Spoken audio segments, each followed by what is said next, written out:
Carmen Sandiego in the building. What's up, Carmen? How you doing, girl? I'm blessed. I'm doing really good. You know? It's been a long time. Yes.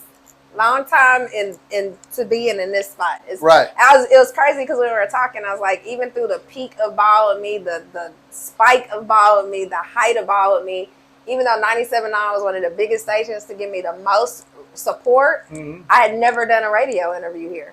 Wow, that's crazy. Never. Wow, so Carmen Sandiego, for those that don't know, your mama and your daddy know, that's for sure. But if you don't know, if you're under 15, your mama and your daddy. Yeah, if you're under 15. But Ball with Me came out in 99, 2000. Basically, you took the Juvenile Back That Ass Up beat and on a dare. On a dare, and turned it into one of the biggest records, basically one of the biggest female records ever in Houston. I would say even one of the biggest records, period, in Houston. Yes. So Ball with Me, the old Juvenile Back That Ass Up track, man, can you take us back, rewind, and let us know how that even came about? Because I would think that you worked on that song for a while and just, break it down. No, I want to hear this. So I had been doing a lot of work with Big Pokey, Lil Kiki, Lil O, like all of the Screwed Up Clique, all of the big artists from back in the South Side, DJ Screw Days, doing hooks for them, mostly singing and stuff like that. So I was in the studio doing some stuff with Big Pokey, and I was like, I want to be an artist. I want to be like, I don't want to be in no groups. I don't want to, just do looks. Like, I want to be an artist. I want to be an entertainer. And they're like, okay, because I dance, do all of it. They're like, okay, so what do you mean? Like, I'm like, I want to be a rapper. At that time, there was really nobody out there doing that. Nobody, no other real female artists out of Houston. Right. You got Ghetto Twins and all those people, but like nobody straight out of Houston. Rap-A-Lot had really started signing a few artists, Big Liz, all of those folks, but not doing what I was doing. Especially not nobody that looked like me. So I'm just like, I want to do it too. And they're like, okay, well, you know what? Shout out to Steve Caldwell Perrion. He was like, you know what? See what you can do to this Juvenile Back That Ass Up beat. We have an hour left in the studio, but you got 15 minutes to record. So you have enough time. 15 minutes to write it or so, 30 minutes, however long you take, you're going to eat up time to record if you really want this. So that was my opportunity. So I go to the car. Shout out to my cousin Stacy with the purple neon, because I went out there and I started writing the song, writing the lyrics, and there you have it. Like within 15 minutes, I was in the studio recording the hooks and the vocals to the song. So everything was written in 15 minutes. So nothing was changed. No words were taken out. No, all we did was stack up the vocals and stuff like that, make them sound bigger, add a few ad libs in the studio. Like that was it. That was the only thing. What was the first lyric or the first line that came out of your mouth? The yeah, And was that something you had maybe that's just how I write. Your mouth before? Or? No, it just like hit me. Like when I hear a beat, that's how I catch my melody. Like, what is my song gonna be about? What is my cadence? What is it? And then just listening to it, I was just like, okay, this is up tempo. I'm thinking about Juvie. You know what I'm saying? I'm like, I was chilling in the club, and I literally just started talking about everything I do when I go to the club. Because at the time, it was Maxie's, Cloud9, Coco Loco, Jamaica. So I literally just started, honestly, freestyling what I do when I go to the club. What I'm thinking about, what I'm doing, how I'm feeling. Now, I ain't had no Range Rover at that time, but I sure said I was hopping out the Range Rover. That was my aspirations in life, was to get one. Hey, fake it till you make it, man. Fake it till you make it. You did it. So how long before you actually dropped that song did you start realizing, man, this shit kind of taking off now? So it was really quick. No lie, it was really quick. We did we were all in the club at Cloud9. The DJ started playing it. Shout out to GT and Steve Nice. They were in the clubs playing the songs, really supporting the record. Then about a week or two after that, honestly, within a month, I can say I was getting phone calls from my mom, my family, my grandpa. Like, everybody was like, you need to go to school and become a doctor. Everybody was like, nah, keep doing that because your song is on the radio. Your shit is on the radio. Like, you were like, now. Really? I was like, nah, not for real. Like, for real. So it was crazy. It just kind of took off after that. And before I knew it, I'm opening it which is now Toyota Center, but it was the Summit back then for like the Cash Money records and all that kind of stuff. So speaking of Cash Money, because obviously Juvenile's record, Back That Ass Up, Cash Money, Slim, Baby, the whole nine. Was there any agreement with them before you did the song? Like, hey, can I do this? Can I not do this? Not with me. Not with me. Because, 50 Cent was here last week, and he said something about back in the day, they would take a hot song on the radio and just put their own lyrics on it, but it was just for the homies and the people in the neighborhood. It wasn't like to be on the radio. Yeah. But this one actually got some wings and started taking off. Flew. Like, literally, the last I heard was about 6 years ago. It was crossed over into Amsterdam. They're playing it out there. It's like girls doing ballet to it, so that was crazy. But I didn't personally have no agreements with them. I was kind of eerie the first time I ever how are they gonna saw take it? Juvenile. Like, is he mad at me because I don't know? I think my song might be bigger. It's close to Back That Ass Up. But shout out to Papa Roo, because I was with Papa Roo and we going on House of Blues to watch the Juvie concert. They found out I was there. He knew I was there. Like, we rode there and, not together in the same car, but separate cars. But he said, what's up? How long ago after the song? Oh, it was years after. Oh, okay. But you never had an interaction before then? No. Wow, that's crazy. No. I think they knew. So we did, there was a big show at the Summit where Cash Money was performing, and I opened up with Ball With Me. And I met, Genuine was on that show. It was a big show.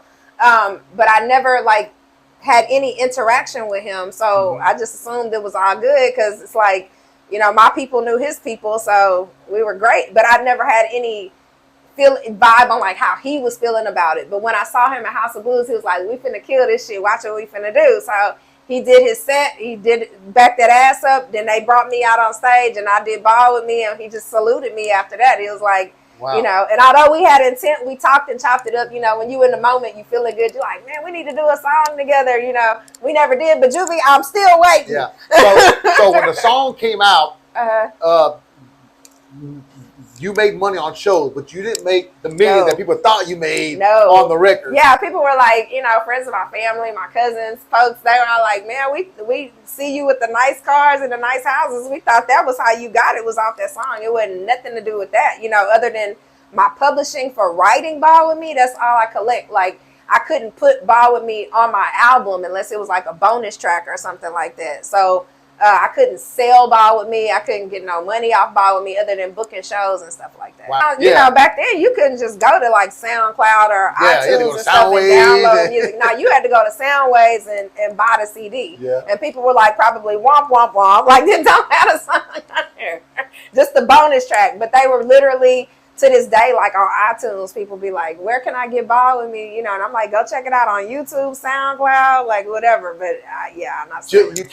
Can you get it on Apple iTunes right now, on the Apple Music Store? So I've seen like a lot of DJs like put it on their mixtapes and stuff like that. Yeah, on a remix.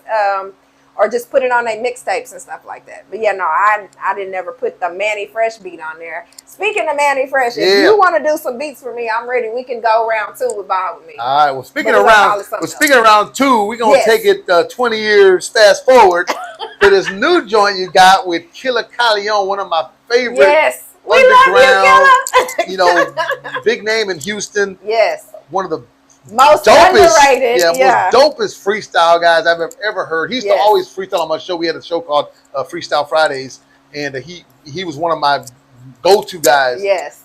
How did you hook up with KILLA on the new song? She had a new song out called Shots. Yes. So I met up with KILLA. We were at a studio recording me, Slim Thug, and ESG. We were doing Bounce Hog Outlaws album. I did a couple of songs on their album. Braids and Fades, you know what I'm saying, and Boss Hog Outlaws, all of that. So KILLA was sitting at the studio, and he was just kind of like, hey, you finna record something? I'm like, yeah, I'm finna do a little verse and the hook on this song. So he was like, all right, well, can I write your verse? And I was like, I don't need nobody to write for me. I ain't right. Do you not know who I am? No, but he was like, let me just, let me see what you got. So I'd already showed him what I had, and he was like, let's tweak it, let's do this. And it was like, at that point, I started looking at him like, you really talented, but it was just like, okay, he hungry, trying to get on, cool little dude, loved him to death from the moment I met him, just his whole demeanor and personality. Yeah. I knew he had something, but I didn't know what it was. It wasn't until he did the whole Boss Hog Outlaw stuff and song with Slim that I started hearing his capability and hearing how he flowed and what he did and hearing him. Like, I can tell what KILLA writes. I could tell when he had his pen on something.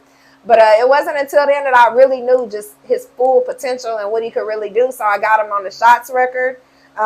We did some more songs. We did a pop crossover song called Crazy Fucking Love, and he came and wrecked that. Whenever I call, he come. Like, he just dependable like that. Like, Kill Bill and Lucy Liu forever. Yeah. Right there. Carmen Sandiego, Shots, new album, new song.